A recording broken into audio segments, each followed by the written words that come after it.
जो भाव में बड़ सूचना आज बड़ आलोचना आज छत्तीसा निजोग बैठक में करा जो निष्कर्ष बाहरी से बाबद में राज्य सरकार को सुपारिश करा राज्य सरकार किभली निष्पत्ति नेउछंती तर्जमा कर तारी पर निश्चय नजर और तारी भितर जो गुरुत्वपूर्ण कथा गुड़िक तर्जमा भितर को आसी किभली भाव में मंदिर रे दर्शन करें भक्त माने एवं जो एसओपी कथा कहुच्छी सेवायत मान यथेष्ट भूमिका रही संपर्क अधिक आलोचना करने आम वरिष्ठ सेवायत विनायक दास महापात्र फोन लाइन जोड़ी होती श्रीयुत दास महापात्र स्वागत करेंगे आलोचना को जो भली आम देखुचे जे जो अपेक्षाटी रही जे भक्त भगवान मिलन हेब से प्रकार सुजोग सृष्टि होगापी जाऊँगी जो 22-25 कथा कहुच्छी तारी भितर यह सुजोग से सृष्टि हेब जदिव 1-2 तारीख में बंद रही स्थिर करापातत से बाबद सुपारिश किंतु निश्चय गुरुत्वपूर्ण तारी भितर 3 तारीख पर हेब जो सेवायत मान यथेष्ट भूमिका रही है सेवायत मान सहयोगिता केमिति मिल पार निश्चित भाव में कोविड कटका जगह जो 9 मास मंदिर बंद रही समस्त भक्त सारा भारत वर्ष में समस्त भक्त मैंने महाप्रभु दर्शन करने समस्त अपेक्षारत थे जहाँ भी आज धन्यवाद दबू आम मुख्य प्रशासन को आज छत्तीसा निजोग जो प्रकार आलोचना हो राज्य सरकार को जो दि प्रस्ताव अति स्वागत योग्य प्रस्ताव एवं सर्वप्रथम पुरी सहर जनसाधारण को दर्शन को सुजोग दिपर 2 तारीख 1 तारीख 2 तारीख उपर 3 तारीख तो साधारण लोक दर्शन व्यवस्था करा सेठी आमर गोटे प्रस्ताव रहा दरकार जो 5000 लोक व्यवस्था कर अधिक बढ़ा जाऊ कहीं सारा भारत वर्ष में राज्य में समस्त अपेक्षा जगन्नाथ महाप्रभु कहीं आमर भोर 5टा 6टा महाप्रभुर दर्शन आरंभ हो रात्र 11टा 10टा जाए हम निश्चित भाव में संख्या बढ़िया अनुरोध करूँ सरकार को बर्तमान सरकार पाखे प्रस्ताव अच्छी निश्चित भाव में से संख्या बढ़ेवाई वैक्सीन बाहर सारा निश्चित भाव में जो भाई स्वाभाविक अवस्था से भाई आसी तेणुक बहुत खुशी कथा आज बहुत भल निष्पत्ति दि जाए जहाँ भी हो समस्ते समस्ते कौन भाव में संक्रमण नबाविक सरकार जहाँ गाइडलाइन सरकार जहाँ खसड़ा प्रस्तुत हम आम समस्ते मानवा और समस्ते सहयोग करवा निश्चित भाव में तेणुक जहाँ भी हो महाप्रभु दर्शन भक्त मान देवे जगन्नाथ भक्त दर्शन न पाई भक्त मैंने बहुत माने दीर्घ दिन धरिक 9 मास काल महाप्रभु न देखी समस्ते दुखर पूरा भागी पड़ते जहाँ भी हो भक्त बिना महाप्रभु मुख्य तार भक्त जहाँ भी हो समय से सुजोग आसी पहुंची तेणु भक्त भगवान मिलन खूब शीघ्र होगाक जाऊँगी किंतु तारी भितर जो कथाटी आपको पचार चाहूली 3 तारीख पर जो सेवायत मान भूमिका निश्चय अति गुरुत्वपूर्ण से बेसी दायित्वपूर्ण होगा दरकार से कथा उपर निश्चय आप लक्ष्य रखिथे कारण विगत दिन मानक से आधार रे ही दर्शन श्रृंखलित हो पारी तेणु जो दर्शन कथा कह जो संख्या कथा आप कहते 5000 ठू बढ़ी पारे से कथा श्रीमंदिर मुख्य प्रशासक जो कथा माने आलोचना पर छत्तीसा निजोग बैठक पर जो सूचना दौले से आशा कर फेब्रुआरी मास सुधा बोधवे सबकि स्वाभाविक धीरे धीरे हो सारी से संख्या बढ़ी पारे जो लक्ष्यटी रही समस्ते जमी ठीक रे दर्शन करें तेणु सेठी जो संख्याटी बढ़िया कथा आप आशा कर संख्या बढ़िया निश्चय आपण मान हाथ में रही भाव में सब प्रकार सहयोग रमर संपूर्ण सहयोग रक्त मैंने कौन भाव में भल दर्शन करके जी समस्त जिन प्रति समस्त सरकार जमी जत्नवान हवा दरकार आम भी जत्नवान पुलिस बाहिनी जो मैंने रे भी समस्त जत्नवान होगी भक्त मैंने जी कि 5000 जो दि जाए मोर से प्रस्ताव रहा दरकार और सरकार को अनुरोध कर दरकार से संख्या टी बढ़ू कहीं 5000 दिन को 10,000 लोग दर्शन करें किसी असुविधा हेनी सकाल 6टा टू रात्र 10टा भितर निश्चित भाव में खाली बाहर पाखापाखि दर्शन प्रस्ताव दि जाए तो समस्त दर्शन करेंगे कौन असुविधा होना तेणुक से संख्या अवश्य राज्य सरकार प्रस्ताव जाए समस्त दिग को आलोचना कर निश्चित भाव में निष्पत्ति ने आम आशा करुँ संख्या टी बढ़िया दरकार श्रीयुत दास महापात्र जो 5000 लिमिट रखा ताकू केमिति नियंत्रण करा जाई परिबा आपण केमिति अनुमान करूछंती शुणु जो मैंने सदा अत्याचित आज 5000 लोक जमा हो पारे कहीं भक्त मैंने जो भाव में आसिक पहुंचे जो मैंने लाइन में रे लाइन जो प्रकार सानिटाइज कर सिंहद्वार मुहर महाप्रभु दर्शन करके कौन असुविधा होना से भक्त को देखिए आस्ते आस्ते चल ଆମେ ବି ଯୋଉ ସଂଖ୍ୟା ବଢେଇବା କହୁଛି ଏକାଠି ବି 10,000 ଲୋକ ସେଠି ଆଜି ପହଞ୍ଚି ପାରିବେନି, କାହିଁକିନା ବହୁତ ସମୟ ଅଛି ତେଣୁକରି ଦର୍ଶନ କରିବା ପାଇଁ। ତେଣୁକରି ସେଥିପାଇଁ କୌଣସି ଅସୁବିଧା ହବନି। ସେଠି ଅବସ୍ଥାକୁ ଦେଖିକିରି ସମସ୍ତ ବ୍ୟବସ୍ଥା କରାଯିବ, ସବୁ ପ୍ରକାର ସାହାଯ୍ୟ ସହଯୋଗ ମିଳିବ। ଏବଂ ଜଗନ୍ନାଥ ମନ୍ଦିର ସେଠି ଗଲା ମାନେ ଜାଣିଥିବେ ପୁରୀ ସହରର ସମସ୍ତ ହୋଟେଲଠୁ ଆରମ୍ଭ କରିକିରି ସମସ୍ତ ବ୍ୟବସାୟ ପ୍ରତିଷ୍ଠାନ, ଶିକ୍ଷାମୂଳଠୁ ଆରମ୍ଭ କରିକିରି ଅର୍ଥ ପର୍ଯ୍ୟନ୍ତ ସମସ୍ତେ ଆର୍ଥିକ ଅବସ୍ଥାରେ ଉନ୍ନତି ନିଶ୍ଚିତ ଭାବରେ ଆସିବ। ସୁତ ଦାସ ମହାପାତ୍ର, ଯେମିତି ଆମେ ଗୋଟେ କଥା କହିଥାଉ ଯେ ଦିନଟି କେମିତି କଟିବ ସକାଳୁ ହିଁ ଜଣା পড়িଯିବ, অর্থাৎ যে কথাটি এইপাই মু এই প্রসঙ্গটি আনুছি যে পুরী বাসিন্দা প্রথমে শ্রী জগন্নাথଙ୍କ দর্শন করিবে ব্যবস্থা করা যাইছে এবং তাকু আমি আপাতত গোটে পরীক্ষামূলক দৃষ্টিকোণ চিন্তা করা যাଉଛି ବୋଲି ভাবি পারিবা এবং সেইঠু হি জনা পড়িব যে কিভଳି ভাবে দর্শন শৃঙ্খলিত হই পারুছি। তেণু আপন আশা করছন্তি যে যে কথাটি কুয়া যাଉଛି 4-5 মানে 22 রু 25-27 ভিতরে যে ব্যবস্থাটি করা যাব পুরী বাসিন্দা মানে যে দর্শন করিবে সেটি শৃঙ্খলিত ভাবে সে দর্শন করে পারিবে, যেহেতু কোভিড সার্টিফিকেট সেটি দরকার ନାହିଁ। ମାନେ କୋଭିଡ ସାର୍ଟିଫିକେଟ ଆଜ୍ଞା ମୋର ସବୁ ଜାଗାରେ ଦରକାର ହବ, କାହିଁକିନା ଆମେ କେମିତି ଚାହିଁଲେ ପୁରୀ ସହରରେ କୋଭିଡ ଅଛି କି ନ ଅଛି ସାର୍ଟିଫିକେଟ ଦରକାର ହବ। ପୁରୀ ସହରର ବାସିନ୍ଦାର ଯୋଉ ଆମର 7-8ଟି ସରକାରଙ୍କର ବିଭିନ୍ନ ପ୍ରକାର ସବୁ ଆମର ଭୋଟ ପରିଚୟଠୁ ଆରମ୍ଭ କରିକି ବିଭିନ୍ନ ପ୍ରକାର ରେସନ କାର୍ଡ ଆରମ୍ଭ କରି ସେଗୁଡାକ ସେଠି ଦେଖେଇବେ। ଏବଂ ପୁରୀ ସହରର ଯୋଉ ସବୁ ଲୋକ ତ ଏକାଠି ଆସି ପହଞ୍ଚିବେନି, ତେଣୁ ପର୍ଯ୍ୟାୟକ୍ରମେ ସମସ୍ତେ ଆସିବେ। কিন্তু ସେ ବ୍ୟଗ୍ରତା ତ ନିଶ୍ଚୟ ରହିଛି, ସେଇ ବ୍ୟଗ୍ରତା ତ ନିଶ୍ଚୟ ରହିଛି, ନିଶ୍ଚିତ ମହାପ୍ରଭୁଙ୍କ ରହିଛି। ଦର୍ଶନ କରିବେ। ହଁ, ଆମେ ଯଦି ସମସ୍ତେ ଏକାଠି ଆସି ରୁଣ୍ଡ ହବା, ଆମର ସକାଳ 6ଟାରୁ ରାତ୍ର 10ଟା ଯାଏ ଦର୍ଶନ ଚାଲିବ ବାହାର କାଟ ପାଖରେ। ତେଣୁକରି ଆମେ ସମସ୍ତେ ଏକାଠି କାହିଁକି ରୁଣ୍ଡ ହବା? ଆମର ସେ ଅବସ୍ଥାକୁ ଦେଖିକି ସମସ୍ତେ ଯେମିତି ସ୍ୱାଭାବିକ ଭାବରେ ଆସିବା କଥା ଆସିକି ଦର୍ଶନ କରିକି ଯିବେ। ଆମେ ସମସ୍ତେ ଆଜି ଯେମିତି 5,000 ପାଇଁ ଜମା ହେବା ଯେ ଆମେ ଏଇଟା ଦେଖିବୁ ସକାଳ 6ଟାରେ, ସକାଳ 7ଟାରେ ଦେଖିବୁ, ଏଇସବୁ ଜିନିଷଟା କେବେ ସମ୍ଭବପର ନୁହେଁ। এবং যেমতি শ্রীমন্দির মুখ্য প্রশাসক কহুলে যে কোভিড সার্টিফিকেট 3 তারিখ পরে বিশেষ করে যেভাবে ভাবে ওড়িশা বাহার মানে পুরী বাহারর যে ভক্ত মানে আসবে সে আবশ্যক পুরী বাবদরে কিছু কুহযাই না, তাকে আপনার কিভাবে দেখুছেন বা আপনার কହୁଛନ୍ତି? কুহযাই নাই যদি শুণু, ଆମେ ବର୍ତ୍ତମାନ ପରିସ୍ଥିତି ଯୋଉଭଳି ଭାବରେ ଅଛି, ସଂକ୍ରମଣ ଯୋଉଭଳି ଭାବରେ ଅଛି, ଆସ୍ତେ ଆସ୍ତେ ସେଟା ବର୍ତ୍ତମାନ ଦୂର ହେଇନି ନା। ତେଣୁକରି ଭ୍ୟାକ୍ସିନଟା ବାହାରିଲା ପର୍ଯ୍ୟନ୍ତ ଯାହା ଯେତେବେଳେ ଭ୍ୟାକ୍ସିନ ସାରିଲା ପରେ ଆମେ ଯାହା ଯେତେବେଳେ ବ୍ୟବସ୍ଥା କରିବା ସ୍ୱାଭାବିକ ଅବସ୍ଥା ହବ। ତେଣୁକରି ହେଇନେ ତଥାପି ଆମର ପୁରୀ ସହରରେ ବହୁତ ଲୋକ ଟେଷ୍ଟିଂ ହେଇଯାଇଛି, ସମସ୍ତେ ବି ହେଇଛନ୍ତି। ସମସ୍ତେ ଯୋଉମାନେ ସବୁ ଟେଷ୍ଟିଂରେ ଅଛନ୍ତି ସମସ୍ତେ ଯୋଉମାନେ ଚିନ୍ତା କରିବେ ସମସ୍ତେ ନେଇକରି ଯିବେ, ଦେଖେଇକରି ଯିବେ, କୌଣସି ଅସୁବିଧା ନାହିଁ। ଆଉ ଯୋଉମାନଙ୍କର ଜାଣୁଛନ୍ତି ଏ ହେଇଛି ସେମାନେ ଜାଣି ଶୁଣି ସେଠି ପହଞ୍ଚିବେ, ସେଟା ଠିକ ନୁହେଁ। ফেরিবে সুত দাস মহাপাত্র অনুরোধ টিকে করা অল্প সময় আমার সহ ফোনে যোড়ি হয়ে রহবা এবং বিশেষ করে যে স্ট্যান্ডার্ড অপরেটিং প্রোসিজর কথা কুহযাচ্ছে বরিষ্ঠ সেবায়ত ভাবে আপনার কোণ মতামত রাখবে? গোটে ছোটিয়া ব্রেক নেবে, ব্রেক পরে তুরন্ত ফেরবে এবং আলোচনা আগুক বড়াইবে। ভক্ত ভগবানଙ୍କର পুଣି পুনর্মিলନ ହେବ ଏବଂ এই ଯେଉଁ ଆଶା ରହିଥିଲା ଅନେକ ଧୀର ଧରି ଆକାଂକ୍ଷା ରହିଥିଲା କେବେ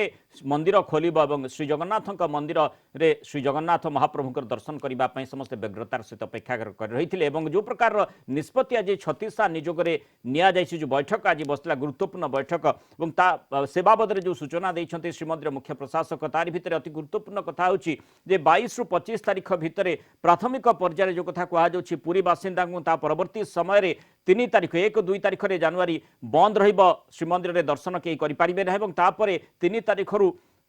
ପୁରୀ ବାହାରର ଭକ୍ତମାନଙ୍କୁ ସୁଯୋଗ ମିଳିବ। ଏ ସମ୍ପର୍କରେ ଲଗାତାର ଆମେ ଆଲୋଚନା କରୁଛୁ। ଆମ ସହିତ ବରିଷ୍ଠ ସେବାୟତ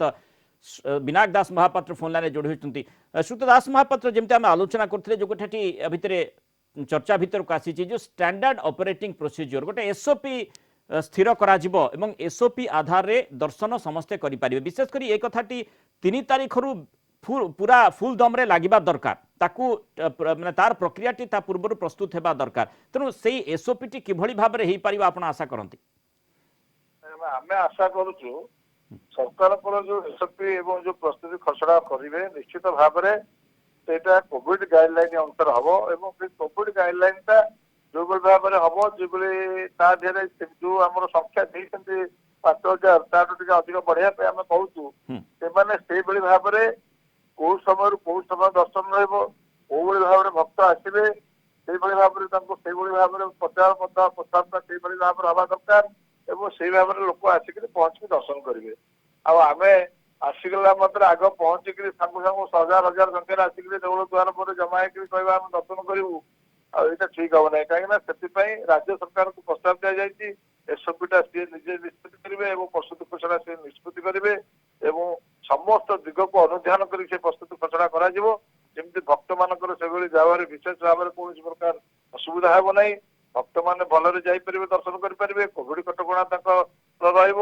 ଏବଂ ସମସ୍ତ ବ୍ୟବସ୍ଥାକୁ ଦେଖିକରି ପ୍ରସ୍ତୁତି ଖସଡ଼ା କରାଯାଉଛି। ଏବଂ ନିଶ୍ଚିତ ଭାବରେ ମୋର ଆଶା ଏବଂ ଆମର ଯିଏ ମୁଖ୍ୟ ପ୍ରଶାସକ କୃଷ୍ଣ କୁମାର ଅଛନ୍ତି, ସେମାନେ ଭାରି ଜଣେ ଜଗନ୍ନାଥଙ୍କ ପ୍ରିୟ ଭକ୍ତ ଲୋକ, ଯୋଉ ତାଙ୍କର ଯୋଉ ଇଚ୍ଛା ଶକ୍ତି ଯେ ଭକ୍ତମାନେ ଦର୍ଶନ କରନ୍ତି ବୋଲି ତାଙ୍କର ବହୁତ ଉଦ୍ୟମ ଥିଲା ଏବଂ ନିଶ୍ଚିତ ଭାବରେ ସେ ତାର ଉପାୟ କାଢିବେ ଏବଂ ରାଜ୍ୟ ସରକାର ମୋତେ ନିଷ୍ପତ୍ତି ଦେବେ। ଛତିଶା ନିଯୋଗର ଯୋଉମାନେ ଆମର ଭକ୍ତମାନେ ଯୋଉ ଆସିବେ, ସେବାୟତ ମାନଙ୍କର ଯୋଉ ଆର୍ଥିକ ଅବସ୍ଥା, ସେଠି ପଣ୍ଡା ସେବାୟତ ମାନଙ୍କର ଯୋଉ ବ୍ୟବସ୍ଥା, ସେ ବ୍ୟବସ୍ଥାଟା ଯେମିତି ବଜାୟ ରହିବ, ଏ ସମସ୍ତ ଜିନିଷ ଯେମିତି ଚାଲିବ এইভাবে ভাবে প্রস্তুতি খসড়া করা যাও। श्रीयुक्त दास महापात्र गोटे शेष प्रतिक्रिया एठी आपन गोटे नबाकू चाहिबी जे जो एसओपी संपर्क में एठी आलोचना करछि, विशेष करी 5000 लोक बा आपन जो कहउछन 5000 ठू अधिक भक्त जदि आसीबे सेति पय केमिति व्यवस्था आमे ठीक भाबरे करि परिबा, ये गोटे बड़ प्रश्न रही, बड़ चैलेंज निश्चय रहिबो। किंतु तारी भितर आमे देखिबा जदि तुलनात्मक भाबरे विशेष करी बाहर माने देशर जो अन्य बड़ बड़ मंदिर रही जोठी ऑनलाइन जरिया आम देखुचे केते संख्यार भक्त सेठिकी जीवे से माने आपाततः जानी थाई पारंती, किंतु श्रीमंदिर बाबद में आम देखा ताले सेठी निर्दिष्ट भाव में कौ समय केते भक्त आसबे से बाबद में बोधवे कहीं कहि पारिबे नाही, तेणु ताकू केमिति नियंत्रण करा जाई परिबो बड़ प्रश्न होई पारे। निश्चित भाव में जिन आम कहूँ भक्त मैंने आमर जी निष्पत्ति होगा जे 5000 लोक जी कि ना 7,000 कि 10,000 भर रहा आमर संध्या सकाल 6टा ठारू जो रात्र 8टा 9टा जाए दर्शन समय रहा से समय भितर तार प्रस्तुति करी जो भक्त मैंने आसिले किसी भक्त होटेल रे किसी भक्त जीवा आसवा कर कहीं बहुत लोक अच्छे सारा ओडिशा कार मटर समस्त आसवे तेणुक समस्ते कौ भाव व्यवस्था हम एवं किसी लोक भी आम लाइन अपेक्षा कराया पड़ो कि समस्त दिग को दर्शन कर एसओपीटा प्रस्तुति खसड़ा कौ भाव में लोक अधिक समय रे ना भल भाव में महाप्रभु दर्शन करेंगे जीवे समस्त व्यवस्था निश्चित भाव में तार गोटे श्रृंखला आसो व्यवस्था आम मुख्य प्रशासक तेणु ये आपाततः कहीपर से प्रारंभिक पर्यायर आम पहुंची सारी जो अपेक्षा रही दीर्घ दिन से यथेष्ट अग्रगति घटी जेहेतु जो प्रस्तावटी छत्तीसा निजोग आज नि जो निष्पत्ति नि से बाबद प्रस्ताव राज्य सरकार पाखक जाइए, तेणु राज्य सरकार से बाबद केमती निष्पत्ति नौकर नजर। बहुत बहुत धन्यवाद श्रीयुक्त विनायक दास महापात्र आम सहित आलोचना रही प्रद्युम्न साथुआ निकट को फेरवा चाहिए श्रीमंदिर सिंहद्वार निकट में आप उपस्थित रही प्रद्युम्न ये भक्तमंडली किभली उद्वेग रही गुरुत्वपूर्ण कथा जो उत्कंठा रही दीर्घ दिन प्रतीक्षा रही आपाततः अंत होगाकू जाऊँगी, तेणु से समय से प्रतिक्रिया किभली रही से आवेग केमिति रही। निश्चित भाव प्राय 9 मासर जो प्रतीक्षा रही है सेटा अंत होगा जाऊँगी पुरीवासी मत खुशी खबर से पूर्वर मत देखार सुजोग पाइबे महाप्रभु दर्शन कर सुजोग पाइबे 22 रु प्राय 25 26 27 28 5-6 दिन से पाइबे और परवर्ती समय राज्य बाहर भक्त आगामी नुआ वर्ष पर पाइबे। आम किसी भक्तर निश्चित प्रतिक्रिया नाक चाहिए आम सिंहद्वार सम्मुखें अच्छू आपण मान प्रतिक्रिया नाक चाहबू आपण मैंने बाहर सब जो भक्त अच्छा से कहतु जे बर्तमान आपण कहतु जे बाहर आपण भक्त आपण कहतु आपण मानक बर्तमान सुजोग आसी गोटे महाप्रभु को दर्शन करिवार कौन कहे कारण जनवरी 3 तारिख रु राज्य बाहर जो भक्त से दर्शन कर नहीं जदि सोशल डिस्टेंसिंग मेंटेन करी जहाँ कोविड नियम सब अच्छे आमर ताको पालन करी जदि दर्शन हम ताले बहुत भल कथा यहाँ आ स्वागत पदक्षेप यहाँ ये कही दर्शन करने कौन कौन कौन मन कर दर्शन करने बर्तमान सुजोग दिया समस्त। हाँ एबे समय है शटडाउन और लॉकडाउन है तो आउ लॉन्ग डिस्टेंसिंग आम करके आम ट्राए कर मास्क पिंधिकी लॉन्ग डिस्टेंसिंग करके आम भगवान को दर्शन कर पार्बू कमें आम ट्रेडिशन और कल्चर को तो फॉलो करूँ तो से ट्राए कर मास्क पिंधिकी सब प्रिकॉशन नहीं कि आम भगवान को दर्शन करूँ और आम सब एमती रही आपन कौन मतामत रही दर्शन गोटे बड़ सुजोग सृष्टि बर्तमान ବର୍ତ୍ତମାନ ଦର୍ଶନ ପାଇଁ ଗୋଟେ ବଡ଼ ସୁଯୋଗ ସୃଷ୍ଟି ହେଇଛି। ଆଗାମୀ ଜାନୁଆରୀ 3 ତାରିଖରୁ ଦର୍ଶନର ବ୍ୟବସ୍ଥା କରାଯିବ ଏବଂ ସବୁ ଭକ୍ତମାନଙ୍କୁ କୋଭିଡ କଟକଣା ମଧ୍ୟରେ ଦର୍ଶନର ସୁଯୋଗ ଦିଆଯିବ। ଦେଖନ୍ତୁ ବର୍ତ୍ତମାନ ପରିସ୍ଥିତି ଯାହା ଆମକୁ କୋଭିଡ ସହିତ ଚଳିବାକୁ ପଡ଼ିବ। ତ କୋଭିଡକୁ ବାଦ ଦେଇକି ତ ଆମେ ଚଳିପାରିବାନି, ତେଣୁକରି ତା ସହିତ ଜଗନ୍ନାଥଙ୍କୁ ଛାଡ଼ିକି ବି ଆମେ କେହି ଓଡ଼ିଆ ରହିପାରିବାନି। ତେଣୁକରି ଦୁଇଟା ଯାକକୁ ଆମକୁ ମାନିବାକୁ ପଡ଼ିବ। କୋଭିଡର ନିୟମାବଳୀ ପାଳନ କରିବା ଏବଂ ଜଗନ୍ନାଥଙ୍କ ଦର୍ଶନର ଏତେ ଦିନ ପରେ ପୁଣି ସୁଯୋଗ ମିଳିଥିବାରୁ ଆମେମାନେ ନିଜକୁ ବହୁତ ଗର୍ବିତ ମନେ କରୁଛୁ ଏବଂ ଏହି ସୁଯୋଗଟା ଆମେ ବି ଚାହୁଁଛୁ ଏଇଟା ସୁଯୋଗ ସୃଷ୍ଟି ହେଉ ଏବଂ ସମସ୍ତ ଭକ୍ତ ଯେଉଁମାନେ ବହୁତ ବ୍ୟାକୁଳ ଅଛନ୍ତି ଆସିକି ଜଗନ୍ନାଥଙ୍କ ଦର୍ଶନ କରିପାରନ୍ତୁ ଏବଂ ସରକାରଙ୍କର ଯେଉଁ କୋଭିଡ ନିୟମାବଳୀ ଅଛି ଲୋକଙ୍କ ସୁରକ୍ଷା ପାଇଁ ସେଇଟା ମଧ୍ୟ ତା ସହିତ ପାଳନ ହେଉ। ଭକ୍ତଙ୍କ ମାନଙ୍କ ପାଇଁ ଯେଉଁ ସୁଯୋଗ ଆସିଛି ଆଗାମୀ ଜାନୁଆରୀ ମାସରୁ ବର୍ତ୍ତମାନ ଆପଣମାନେ ଦର୍ଶନର ସୁଯୋଗ ପାଇବେ। ବର୍ତ୍ତମାନ ଏଠି ଦର୍ଶନ କରୁଛନ୍ତି, କ'ଣ ଆପଣମାନଙ୍କ ଭିତରେ ଅନୁଭବ ଅଛି କୁହନ୍ତୁ? ଠାକୁରଙ୍କୁ ଦର୍ଶନ ମିଳୁନି, ଅନୁଭବ କ'ଣ? କିନ୍ତୁ ଜାନୁଆରୀ ମାସରୁ ଆପଣଙ୍କୁ ଦର୍ଶନର ସୁଯୋଗ ମିଳିବ। ବର୍ତ୍ତମାନ ପ୍ରଶାସନ ସେ ଜାଗାରେ ନିଷ୍ପତ୍ତି ନେଉଛି। ଠିକ୍ ଅଛି। ଆପଣ ଦେଖିପାରିବେ ମୃଣାଳ, ଆମେ ପୁରା ସିଂହଦ୍ୱାର ଦୃଶ୍ୟ ଦେଖିବାକୁ ଚାହିଁବା ଯେ କେଉଁ ସଂଖ୍ୟାରେ ଭକ୍ତ ଆସୁଛନ୍ତି ଏବଂ ସମସ୍ତେ ସିଂହଦ୍ୱାର ସମ୍ମୁଖରେ ଅପେକ୍ଷା କରି ରହୁଛନ୍ତି। ଭିତରକୁ ଦର୍ଶନର ସୁଯୋଗ ନାହିଁ ଏବଂ ସମସ୍ତେ ଏଇଠାରେ ହିଁ ପତିତପାବନଙ୍କ ଦର୍ଶନ କରୁଛନ୍ତି। ବିଗତ 9 ମାସ ଧରି ଏଠାରେ ହିଁ ଦର୍ଶନ କରାଯାଉଛି। ମହାପ୍ରଭୁଙ୍କ ଦର୍ଶନ ସୁଯୋଗ ନାହିଁ। ଏପରିକି ଆପଣ ଦେଖିଥିବେ ଯେ ରଥଯାତ୍ରା ଗଲା ଏବଂ ତାର ପରବର୍ତ୍ତୀ ସମୟରେ ମହାକାର୍ତ୍ତିକ ମାସ ରହିଥିଲା, ସେ ସମୟରେ ମଧ୍ୟ ଆମେ ଦେଖିଲୁ ଯେ ଦର୍ଶନର ସୁଯୋଗ ନାହିଁ, ରାଧା ଦାମୋଦର ବେଶର ଦର୍ଶନ ନାହିଁ ଏବଂ ତାପରେ ନାଗାର୍ଜୁନ ବେଶର ମଧ୍ୟ ସୁଯୋଗ ନଥିଲା ଭକ୍ତମାନଙ୍କ ପାଇଁ। ବର୍ତ୍ତମାନ ସେ ପ୍ରତୀକ୍ଷା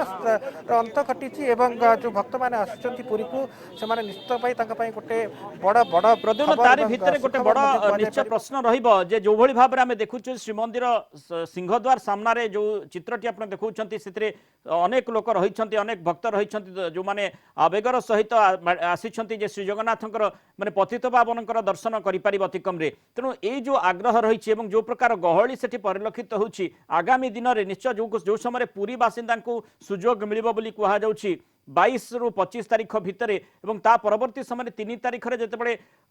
ପୁରୀ ବାହାରର ଭକ୍ତମାନେ ଦର୍ଶନ କରିପାରିବେ ଏହି ଭିଡ଼କୁ ନିୟନ୍ତ୍ରଣ କରିବା ପାଇଁ ଠୋସ୍ ବ୍ୟବସ୍ଥା କରାଯାଇଛି।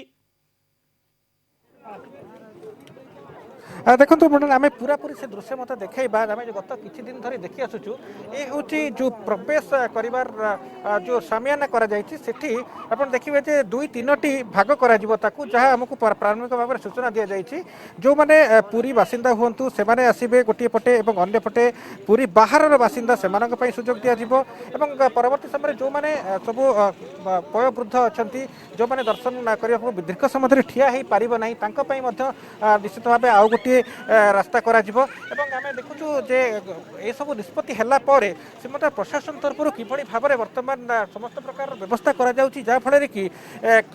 3-4ଟି ଭାଗ କରାଯାଇ ସେମାନଙ୍କୁ ଛଡ଼ାଯିବ ଶ୍ରୀମନ୍ଦିର ଭିତରକୁ ଏବଂ ସେଠି ବଡ଼ ସୁରକ୍ଷାର ପ୍ରଶ୍ନ ଉଠିବ। କେବଳ ଯାଞ୍ଚ କରାଯିବ, ତେଣୁ ମାଜିଷ୍ଟ୍ରେଟ୍ ପୁଲିସକୁ ମୁତୟନ କରାଯିବ। ଜିଲ୍ଲା ପ୍ରଶାସନ ସହିତ ମଧ୍ୟ ଆଲୋଚନା ଚାଲିଛି ଏବଂ ବିଶେଷ କରି ପୁରୀର ଯେଉଁ ପୌର ସଂସ୍ଥା ରହିଛି ସେମାନଙ୍କ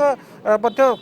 ତାଙ୍କର ମଧ୍ୟ ସହଯୋଗ ନିଆଯିବ, କାରଣ ସେମାନେ କେଉଁ ସାହି କେଉଁ ସବୁ ୱାର୍ଡ଼ର ଲୋକ ଆସିବେ, କାରଣ ସମସ୍ତଙ୍କୁ ଗୋଟିଏ ଦିନରେ ସୁଯୋଗ ଦିଆଯିବ। ଏ ଯେଉଁ 5 ଦିନ ରହିଛି ସେ 5 ଦିନ ଭିତରେ ସେମାନଙ୍କୁ ବିଭିନ୍ନ ୱାର୍ଡ଼ ୱାଇଜ୍ ସେମାନଙ୍କୁ ବଣ୍ଟାଯିବ ଏବଂ ସେମାନେ ଆସି ଦର୍ଶନର ସୁଯୋଗ ପାଇବେ ଏବଂ ଏ ପ୍ରକାର ନିଷ୍ପତ୍ତି ନିଆଯାଇଛି ଏବଂ ଏଇ ଯେଉଁ ଆପଣ ଦେଖୁଛନ୍ତି କିଭଳି ଭାବରେ ବର୍ତ୍ତମାନ କାମ ଚାଲିଛି ଆମେ ପୁରା ଦେଖିବାକୁ ଚାହିଁବୁ ଯେ କିଭଳି ଭାବରେ ବର୍ତ୍ତମାନ ସେ ଯେଉଁ କାମ ମଧ୍ୟ ଆରମ୍ଭ ହୋଇସାରିଲାଣି ଏବଂ ଆଜି ସକାଳୁ ମଧ୍ୟ ଦେଖୁଥିଲୁ ଯେ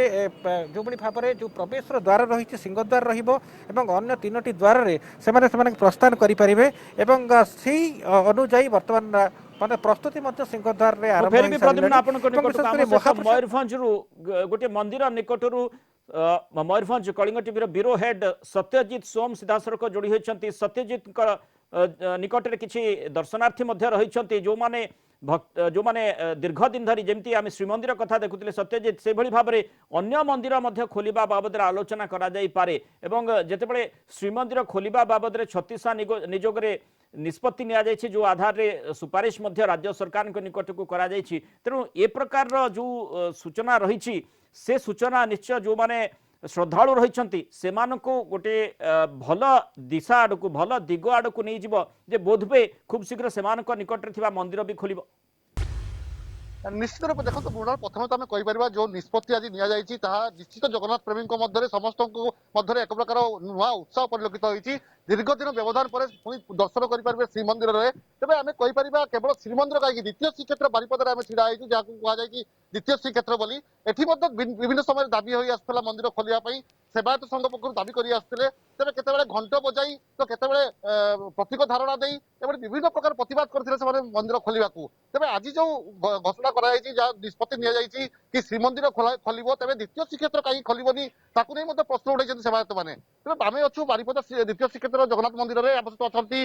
ରାଜ୍ୟ ସେବାୟତ ସଂଘର ଯେ ସଭାପତି ଅଛନ୍ତି କାମେଶ୍ୱର ତ୍ରିପାଠୀ, ସେ ଅଛନ୍ତି। ସିଧାସଳଖ ତାକୁ ପଚାରିବା ଯେ ଯଦି ଶ୍ରୀମନ୍ଦିର ଖୋଲୁଛି ତ ଆପଣମାନେ କିଭଳି ଭାବେ ମନ୍ଦିର ଖୋଲିକିନା ଦ୍ୱିତୀୟ ଶ୍ରୀକ୍ଷେତ୍ର ଯାହା ବାରିପଦା କୁହାଯାଉଛି ତାକୁ କିଭଳି ଖୋଲିକିନା କିଭଳି ଭାବେ ପରିଚାଳନା କରିପାରିବେ ବୋଲି ଆପଣ ଆଶା କରୁଛନ୍ତି? ଜୟ ଜଗନ୍ନାଥ। ଯାହା ହଉ ଏତେ ଡେରିରେ ନେଇ ସରକାର ଆମ କଥା ଶୁଣିଛନ୍ତି, ଜଗନ୍ନାଥ ପ୍ରେମୀ ଈଶ୍ୱର ପ୍ରେମୀଙ୍କର ଡାକ ଶୁଣିଛନ୍ତି। ମହାପ୍ରଭୁ ସରକାରଙ୍କ ମାଧ୍ୟମରେ ଜିଲ୍ଲା ପ୍ରଶାସନ ପୁରୀ ମାଧ୍ୟମରେ ଆଜି ପୁରୀ ଶ୍ରୀମନ୍ଦିର ଖୋଲିବାର ନିଷ୍ପତ୍ତି ଗୋଟେ ପ୍ରକାର ସୁନିଶ୍ଚିତ ହୋଇଗଲା ଯେ ଆଗାମୀ ଜାନୁଆରୀ 3 ତାରିଖରୁ ଭକ୍ତମାନଙ୍କ ଉଦ୍ଦେଶ୍ୟରେ ଏବଂ ଜାନୁଆରୀ ଡିସେମ୍ବର 20-21 ବେଳକୁ ମନ୍ଦିର ଖୋଲିକି ଜିଲ୍ଲାର ଲୋକଙ୍କୁ ଦର୍ଶନ କରିବା ବ୍ୟବସ୍ଥା କରାହେଉଛି ବୋଲି, ଯାହାଫଳରେ ସୌଭାଗ୍ୟର ବିଷୟ ଭଲ କଥା। କିନ୍ତୁ ରାଜ୍ୟ ସରକାର ତ ନିଷ୍ପତ୍ତି ଦେଇଛନ୍ତି ଯେ ଜିଲ୍ଲାପାଳ ମାନଙ୍କୁ ମନ୍ଦିର ନିଷ୍ପତ୍ତି କରିବା ପାଇଁ। ଅଦ୍ୟାବଧି ଆମ ଜିଲ୍ଲାପାଳ ଆମ ସହିତ କୌଣସି ଆଲୋଚନା କରିନାହାନ୍ତି। ଆମେ ମଧ୍ୟ ଥରେ ଯାଇକି ଭେଟିଥିଲୁ, ଜିଲ୍ଲାପାଳ କହିଲେ ଯେ ପୁରୀ ମନ୍ଦିର ଖୋଲାଯାଉ, ତାପରେ ଦେଖିବା। ଯେ ଏମାନଙ୍କ କୋଉ ପ୍ରକାର ବିଭ୍ରାନ୍ତିକର ଧାରଣା ଆମେ ଜାଣିପାରୁନୁ ଯେ ପୁରୀ ମନ୍ଦିରରେ ଦୈନିକ ଯେତିକି ଭକ୍ତ ହୁଅନ୍ତି ଏ ମନ୍ଦିରରେ ବର୍ଷକରେ ସେତିକି ଲୋକ ହୁଅନ୍ତି ନାହିଁ। ଆଜ୍ଞା କାହିଁକି ଯେ ବନ୍ଦ କରି ରଖିଛନ୍ତି ରାଜ୍ୟ ସରକାର, ଆମେ ଜାଣିପାରୁନୁ। କି ଜିଲ୍ଲାପାଳ ମାନେ ବି ଯେ କାହିଁକି ଖୋଲିବା ପାଇଁ ଆଗ୍ରହ ପ୍ରକାଶ କରୁନାହାନ୍ତି ସେଟା ଜାଣିପାରୁନୁ। ତ ଆଗାମୀ ଦିନରେ ଆମେ ଆଉ ତ ବିରୋଧ କରିବୁନି, ରାଜ୍ୟ ସରକାରଙ୍କୁ ଏବଂ ଜିଲ୍ଲାପାଳଙ୍କୁ ସମସ୍ତ ଜନସାଧାରଣଙ୍କର ମଙ୍ଗଳ କାମନା କରି ଆମେ ଯୋଉ ପଦକ୍ଷେପ ନେବୁ ମନ୍ଦିର ଖୋଲିବା ପାଇଁ, ତେଣୁ ଆଗାମୀ ଦିନକୁ ଅପେକ୍ଷା କରିବୁ। ଯଦି ସରକାର କହିବେ ମନ୍ଦିର ଖୋଲିବା ପାଇଁ ତାହେଲେ କିଭଳି ଭାବେ ଆପଣମାନେ ପରିଚାଳନା କରିବେ ଏବଂ କୋଭିଡ-19 ଅଟକାଇ ହବ, ତାକୁ କିଭଳି ନ ବ୍ୟାପିବ ସେଭଳି ଭାବେ କିଭଳି ଭାବେ ଆପଣ କରିବେ? ଶୁଣ, ସେଟା ତ ଆଗେ ଜୀବନ ଜୀବିକାକୁ ନେଇ ମଣିଷ ବଞ୍ଚେ। ଏତେ ଦିନ ପରେ ଯଦି ଡାକ ଶୁଣିଛନ୍ତି, ଆମେ ଜୀବନଟା ତ ବଞ୍ଚେଇକି ରଖିଛୁ, ମାନେ ଜୀବନଟା ଭବିଷ୍ୟତ କେମିତି ଜୀବିକା କଲେ ବି ଜୀବନଟାକୁ ବଞ୍ଚେଇକି ରଖିବୁ ସେ ପାଇଁ ଚେଷ୍ଟିତ ରହିବୁ। ସେଥିପାଇଁ ଜିଲ୍ଲା ପ୍ରଶାସନ ଏବଂ ସମସ୍ତ ଭକ୍ତଙ୍କର ମିଳିତ ଉଦ୍ୟମରେ ହିଁ ଏଇଟା ସମ୍ଭବପର ହେଇପାରିବ। ଆଜ୍ଞା ଯେ ପ୍ରଶାସନ ଆଣିକି ମତେ ଡିଷ୍ଟାନ୍ସ କରି ଠିଆ କରେଇଦେବନି କି ପ୍ରଶାସନ କହିଲା ବୋଲି ଯେ ମୁଁ ଠିଆ ହେବି, ତା ମାନେ ନୁହେଁ। ମୁଁ ନିଜକୁ ନିଜେ ସଚେତନ ହବା ଦରକାର। ପ୍ରତ୍ୟେକ ସେବାୟତ କଣ, ଭକ୍ତ କଣ, ପ୍ରଶାସନ କଣ, ସମସ୍ତ ମିଳିତ ଉଦ୍ୟମରେ କରୋନାକୁ ଅଟକାଇ ପାରିବ। ଆଜି ଦେଖନ୍ତୁ କରୋନାକୁ ଅଟକା ଯାଇପାରିଛି ଲୋକଙ୍କ ସଚେତନତା ପାଇଁ, ନଚେତ ଅନ୍ୟ କୌଣସି ଉପାୟ ନାହିଁ ତାକୁ ଅଟକେଇବା ପାଇଁ। ନିଶ୍ଚିତ ରୂପେ ଯେ ମୂଳ ଯାହା କହୁଥିଲେ କି ସଚେତନ ହବା, ଲୋକମାନେ ମଧ୍ୟ ସଚେତନ ହବା ଜରୁରୀ ହୋଇଛି। କେବଳ ଯେ ପ୍ରଶାସନ ଖୋଲିଦେଲେ ଆମେ କୋଭିଡକୁ ଅଟକାଇ ପାରିବା କି କରୋନାକୁ ଅଟକାଇ ପାରିବା ତାହା ନୁହେଁ। କିଭଳି ଭାବେ ଭିଡକୁ ରୋକିବା ପାଇଁ ଲୋକମାନେ ନିଜେ ସଚେତନ ହବା ଦରକାର ଏବଂ ସେଇଭଳି ଭାବେ ସଚେତନ ହେଇକି ଲୋକଙ୍କୁ ମନ୍ଦିରକୁ ଆସିଲେ ନିଶ୍ଚିତ ଭାବେ କରୋନାକୁ ପ୍ରତିରୋଧ କରି ମନ୍ଦିର ଖୋଲାଯାଇ ପାରିବ। ଏବଂ ଯୋଉ ଦାବି ସେମାନଙ୍କର ରହିଥିଲା ଦୀର୍ଘ ଦିନରୁ, କେବଳ ଆଜି ନୁହଁ ମାସ ମାସ ଧରି ସେମାନେ ଦାବି କରି ଆସୁଛନ୍ତି କିଭଳି ଭାବେ ମନ୍ଦିରକୁ ଖୋଲାଯାଉ, କାହିଁକି ତେଣୁ ଯୋଉ ସ୍ୱାଭାବିକ ଦାବିଟି ସମ୍ପର୍କରେ ଆପଣ ଉଲ୍ଲେଖ କରିଛନ୍ତି, ନିଜେ ସେବାୟତ ମଧ୍ୟ ଉଲ୍ଲେଖ କରୁଥିଲେ ଯୋଉ କଥାଟି ସେ କହୁଛନ୍ତି ଗୁରୁତ୍ୱର ସହିତ ଯେ ଯୋଉଭଳି ଗହଳି ଶ୍ରୀମନ୍ଦିରରେ ହୁଏ ସେ ପ୍ରକାର ଗହଳି ବାରିପଦା ମନ୍ଦିରରେ ହୁଏ ନାହିଁ, ଦ୍ୱିତୀୟ ଶ୍ରୀକ୍ଷେତ୍ର ବୋଲି ଯାହାକୁ ଆମେ ଅଭିହିତ କରୁଛେ। ତେଣୁ ସେଠି କାହିଁକି ବିଳମ୍ବିତ ହେଉଛି ଏ ପ୍ରକ୍ରିୟା ଏବଂ ସେ ବାବଦରେ ମଧ୍ୟ ରାଜ୍ୟ ସରକାର ଚିନ୍ତା କରିପାରନ୍ତି। ଏବଂ କେବଳ ଗହଳିର କଥା ନୁହେଁ, ସେଠି କୋଭିଡ କଟକଣା ଭିତରେ ନିଶ୍ଚୟ ଫୁଲ ଦୀପକୁ ନେଇ ଯେଉଁ କଥାଟି ରହିଛି ସେ ଉପରେ ମଧ୍ୟ ଅନୁଧ୍ୟାନ କରାଯାଉଛି ଏବଂ ଏସ୍ଓପି ନିଶ୍ଚୟ ଅପେକ୍ଷା କରିବା ଯେ ଏସ୍ଓପି ଆସିବା ପରେ ଏ ବାବଦରେ ମଧ୍ୟ ବିସ୍ତୃତ ଭାବରେ ଚିନ୍ତା କରାଯାଇପାରେ। ବହୁତ ବହୁତ ଧନ୍ୟବାଦ ସତ୍ୟଜିତ ବିସ୍ତୃତ ସୂଚନାରେ ଆମ ସହିତ ରହିଥିବାରୁ। ବଳଦେବ ଜୀଉ ମନ୍ଦିର, କେନ୍ଦ୍ରାପଡ଼ା ବଳଦେବ ଜୀଉ ମନ୍ଦିର ପରିସରରୁ ସିଧାସଳଖ ଯୋଡ଼ି ହୋଇଛନ୍ତି କଳିଙ୍ଗ ଟିଭି ରିପୋର୍ଟର ପ୍ରଭାତ ପରିଡ଼ା। ପ୍ରଭାତ, ଯେଉଁଭଳି ଆମେ ଦେଖୁଛେ ଯେ ଗୁରୁତ୍ୱପୂର୍ଣ୍ଣ ନିଷ୍ପତ୍ତି ନିଆଯାଇଛି ଯେ ଶ୍ରୀଜଗନ୍ନାଥ ମନ୍ଦିର ଖୋଲିବା ପାଇଁ ଆପାତତଃ ପ୍ରକ୍ରିୟା ଆରମ୍ଭ ହେବ ଏବଂ ଏଥିପାଇଁ ପ୍ରସ୍ତାବ ମଧ୍ୟ ଯେଉଁ ଛତିଶା ନିଯୋଗ ବୈଠକରେ ନିଷ୍ପତ୍ତି ନିଆଯାଇଥିଲା ସେ ପ୍ରସ୍ତାବ ମଧ୍ୟ ରାଜ୍ୟ ସରକାରଙ୍କ ନିକଟକୁ ପଠାଯାଇଛି। ବର୍ତ୍ତମାନ ବଳଦେବ ଯେଉଁ ମନ୍ଦିର ନିକଟରେ ଆପଣ ରହିଛନ୍ତି ସେଠି କିଭଳି ୟାକୁ ନେଇ ଗୁଞ୍ଜରଣ ସୃଷ୍ଟି ହୋଇଛି, ପ୍ରତିକ୍ରିୟା ସୃଷ୍ଟି ହୋଇଛି? ନିଶ୍ଚିତ ଭାବରେ ଯେତେବେଳେ ଶ୍ରୀକ୍ଷେତ୍ରର ନିଷ୍ପତ୍ତି ହେଇଛି ଏବଂ ଛତିଶ ନିଯୋଗ ମାନେ ନିଷ୍ପତ୍ତି ନେଇଛନ୍ତି, ଆଶା ରଖାଯାଉଛି ଯେ ଖୋଲିଯିବ ବୋଲି। ଏ ଖବର ଯେତେବେଳେ ତୁଳସୀ କ୍ଷେତ୍ରର ସେବାୟତମାନେ ଭକ୍ତମାନେ ଜାଣିଲେ, ବର୍ତ୍ତମାନ ସେମାନଙ୍କ ଭିତରେ ମଧ୍ୟ ଉତ୍କଣ୍ଠା ଆସିଛି ଯାହା ହଉ ମନ୍ଦିର ଏତେ ଦିନ ପରେ ଖୋଲିବ। କୋଭିଡ କଟକଣା ଭିତରେ ମଧ୍ୟ ଖୋଲିବା ପାଇଁ ସେମାନଙ୍କ ମଧ୍ୟ ଉତ୍କଣ୍ଠା ରହିଛି। ତେଣୁ ଆପଣଙ୍କ ବଳଦେବ ମନ୍ଦିର ବର୍ତ୍ତମାନ ବହୁତ ଦିନ ହେଲା ବନ୍ଦ ହୋଇ ରହିଛି, ଭକ୍ତମାନେ ବାହାରୁ ଫେରୁଛନ୍ତି, ସେବାୟତମାନେ ଆପଣମାନେ ମଧ୍ୟ ବାରମ୍ବାର ଦାବି କରିଛନ୍ତି, ଏଠି ଧାରଣା କରିଛନ୍ତି। ଏବେ ପୁରୀରେ ଖୋଲିବା ପାଇଁ ଏକ ପ୍ରକାର ନିଷ୍ପତ୍ତି ହେଲାଣି। ହ୍ୟାଲୋ, ପୁରୀରେ ଯେତେବେଳେ ଜଗନ୍ନାଥ ବଳଦେବଙ୍କ ସାନ ଭାଇ ଜଗନ୍ନାଥ, ସେ ଶ୍ରୀକ୍ଷେତ୍ର, ଇଏ ହେଉଛି ତୁଳସୀ କ୍ଷେତ୍ର, ଜଗନ୍ନାଥ ମହାପ୍ରଭୁଙ୍କ ବଡ଼ ଭାଇ ଇଏ। ଯଦି ତାଙ୍କର ନିଷ୍ପତ୍ତି ହେଲା, ଆମ ଚାହୁଁଛୁ ଖୋଲିବା, କାହିଁକିନା ଭକ୍ତମାନେ ବହୁତ ଆସି ଦର୍ଶନ करने व्यस्त व्यस्त पड़ुंट पंडा सब मैंने भी दी पैसा रोजगार करपारे दुकान बजार भी यात्री मैंने सीना आसिले दी पैसा मैंने रोजगार कर प्रति 7-8 मास खोलीगला पर जो भिड़ हम बलदेव मंदिर विभिन्न संक्रांति हो विभिन्न पर्वपर्वाणी बहुत भिड़ होता है से भिड़ को केमी कंट्रोल करेंगे कोविड आईन की समस्या मानिबे कोविड आईन भितर सरकार का आईन भितर खोलवाटा उचित जमी प्रशासन जो गोटा सुविधा हम से बाट खोलिले भक्त मैंने दर्शन पाइबे पंडा सब मैंने दी पैसा पाइबे दुकान बजार भी दी पैसा पाइबे समस्त शांति रही भल लगे निश्चित भाव में समस्त आईन भितर खोलवाई राजी अच्छा आप देखु यही जगार संध्या समय पूरा गहली होता है किंतु एबे खाँ खाँ परिवेश एबे जो भाव में दाबी आप कर आसुले से दाबी एक प्रकार पूरण होगा जाऊँगी बारंबार दाबी करुले कहीं खोलुनी कोविड नियम भितर खोलतु पूरी बर्तमान आशायत तो खोली पारे आपातत तेणु तुलसी क्षेत्र कथा कौन कह आप केमी मानवे सब आईन को कोविड आईन तार खोलिए पूरा नियम छाड़े सान आई पाखे ये बड़ पाखे से नियम छाड़े आपको दीर्घ दिन है बर्तमान खोली पारिनी तेणु बर्तमान जो खोलने कौन सब असुविधा सृष्टि भितर असुविधा मान पंडा सेवक मैंने सब आर्थिक संकट सब पड़ते दुकान होगा समस्त ये लोक सीना आइले मंदिर कारबार हम कि भल मंद हम कि प्रशासन तरफ किसी ये ना कौन कर पाखापाखि केते लोक मंदिर उपर आप माने निर्भर करती बलदेव मंदिर डायरेक्ट सेवा भितर रुहंती डेली आमर ये मिनिमम 100 लोक भाया पंडा सेवक 100 आ बाहर लोक तो विभिन्न शुणुले जे पाखापाखि प्रतिदिन 100 रु ऊर्ध पंडा सेवक जो मैंने सब रही से सीधा सड़क भाव उपकृत होते पाखापाखि बर्तमान मार्च मस ठार आज पर्यंत से असुविधा सृष्टि होती बाहर खाली जड़े दिज किए काँ भाँ आसुँच बुली जाऊँ रथयात्रा बंद हो गला तेणु ये जो खोल सब नियम भितर मानवाई से प्रस्तुत अच्छा किंतु प्रशासन को आप दाबी कर बहुत थर प्रशासन दाबी करूँ आज्ञा आम ये दरमा फरमा किसी ना आम सेवा करूँ प्रसाद उंडे पाऊ यात्री मैंने आसिले आम दी पैसा पाइक निजर कुटुंब प्रतिपोषण करूँ जिते आम दरमा फरमा भलमंद किसी ना जो यात्री मैंने जज मैंने आसिले आम खाया पीया भलमंद करूँ कि दीप कला कि भोग कला कि तुलसी माला चढ़ेला चलिए आम दी पैसा बजे मैंने से आसुना आम 7-8 मास भाई हईराण होचु आउ सरकार को आम तो सरकार ना मानुनु सरकार का जहाँ नियम करेंगे नियम भितर कोविड लाइन भितर भक्त मान जातु दर्शन करूँ ताद्वारा पंडा सब दी पैसा उपकृत हो 100 दुकानी अच्छा ये 200 परिवार एमती 2-3 हजार लोक ये प्रतिपोषण बलदेव महाप्रभु ना रुहति तेणु जो भाव प्रभात आम देखुचे जो बलदेव जो मंदिर परिसर आप छिड़ा होती जो प्रकार प्रतिक्रिया सेवायत मैंने दौरान जो दाबी से रही जेहेतु गोटे गुरुत्वपूर्ण निष्पत्ति छत्तीसा निजोग बैठक में श्रीमंदिर नि से बाबद राज्य सरकार को अवगत कर प्रस्ताव दि जाए श्रीमंदिर केमिति खोल जापर से गोटे एसओपी आने लगे आपाततः स्थिर करा जायछि तेणु निश्चय अन्य मंदिर गुड़िक जमी आम देखुलु मयूरभंज रु जो भाव में Kalinga TV bureau head Satyajit Som सूचना दूसरे बारिपदा मंदिर निकट श्री जगन्नाथ मंदिर निकट आप बलदेव जो मंदिर निकट रही जो आशा रही जो आकांक्षा रही एठी भक्त सेठी भक्त चारिआडे भक्त रही श्रद्धालु मानकर आवेग को दृष्टि रखी निश्चय त्वरित निष्पत्ति राज्य सरकार नेबे तेणु आशा करबा से दिगरे यथेष्ट अग्रगति खूब शीघ्र हो पार। बहुत बहुत धन्यवाद प्रभात परिडा आम सहित आलोचना होइबार प्रद्युम्न साथुआ लगातार भाव में श्री जगन्नाथ मंदिर और श्रीमंदिर निकटरू जो भली सूचना दौले जो बड़ सूचना बड़ तथ्य रही जगा दर्शन पुणी थे आरंभ हो पार से स्थिर करा छत्तीसा निजोग बैठक में से बाबद राज्य सरकार को अवगत करा जो 1 और 2 तारिख जो दिन गहली हेब से दिन मंदिर को बंद रखा अर्थात कई दर्शन करें ना ता पूर्वर पुरी बासिंदा को सुजोग मिल परवर्ती समय अर्थात 3 तारिख मंदिर को धीरे धीरे पर्यायक्रमे खोलने जो कथाटी कहुच्छे पर्यायक्रमे केमती स्वाभाविक आड़ को आम अग्रसर हो पार